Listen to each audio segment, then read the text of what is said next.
বাংলাদেশের সিনেমায় দেখবা নায়ক অনেক গরিব, গ্রামে থাকে, শহরের মেম সাহেব হচ্ছে নায়িকা, সে গ্রামে গিয়ে ওই মেয়ের ছেলের প্রেমে পড়লে তারপরে নায়িকার বাবা সেটা মেনে নেয় না, তুই আমার মান সম্মান সব ধুলোয় মিশাই দিছিস বলে শহরে নিয়ে আটকায় রাখে।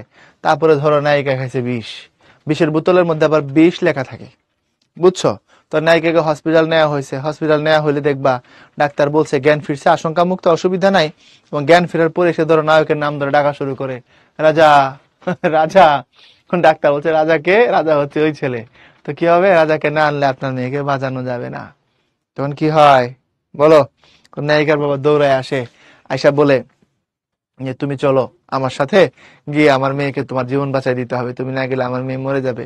ওই যে মেয়েকে জিজ্ঞেস করছে, বল মা তোর কি হয়েছে, কি হয়েছে? মেয়ে বলছে, না আমার কিছু হয় নাই তো বাবা, কিন্তু কল্যাণী শুকায় যাচ্ছে, খায় না দায় না, ওরকম এরা কল্পনা করে, গোফে তা দিদি দিদি এটা সে ভাবে।